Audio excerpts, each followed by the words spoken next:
Hello everyone. It's Una, founder and CEO of Eden's Fifth Basket. This will be the first of our long range of live sessions on various topics, pending your health, food, exercise,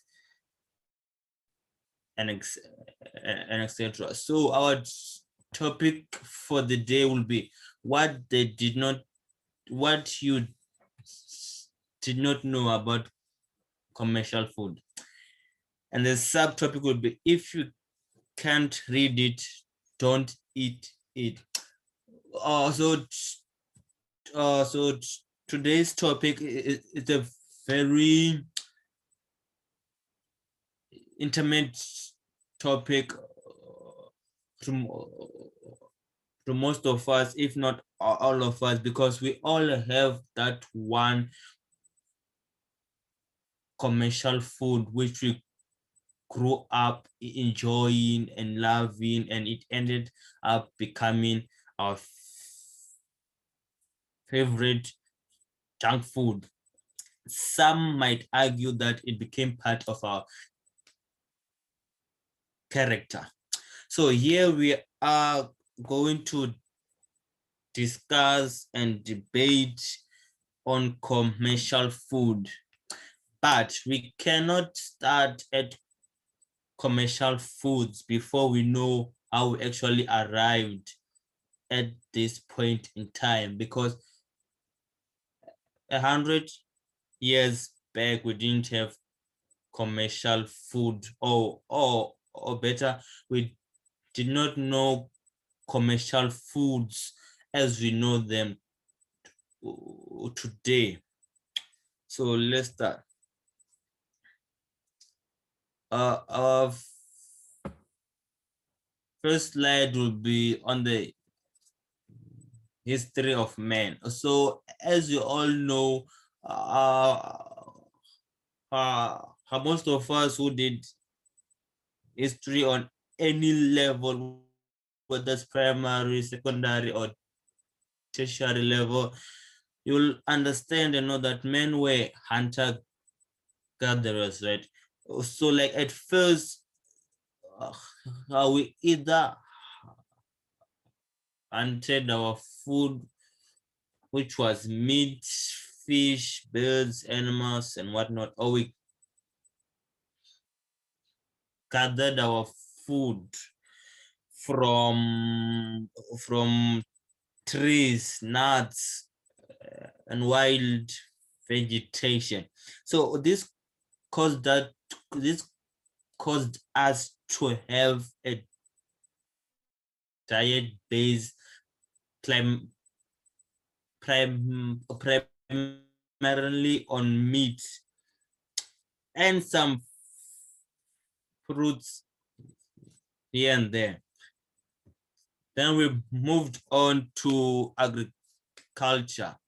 Then men started to farm, right? How we had the agricultural revolution, or the green revolution. So we started, or we're now able to produce more food, be it animal-based foods or plant-based foods. This period in time was very significant to men, because it now allowed us to grow our populations, because we now had the ability to feed them. So so fast forward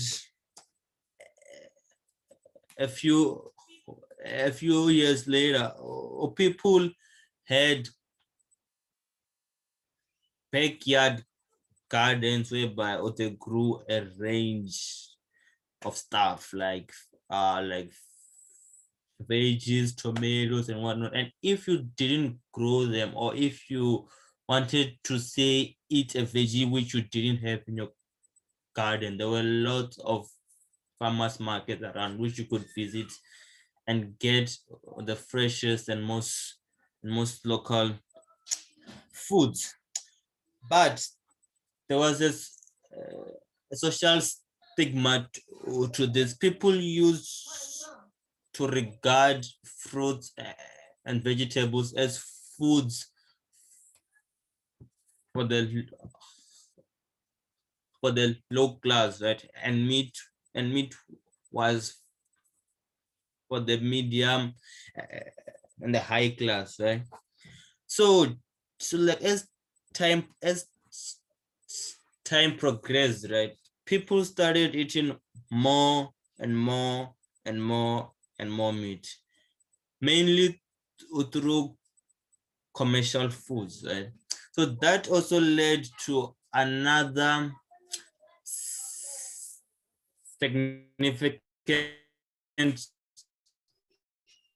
trend, which is primarily seen in the United States of America, because it has it has it has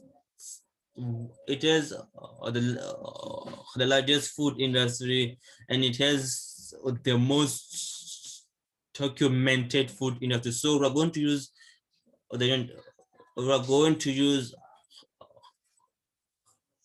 USA as our reference point, right?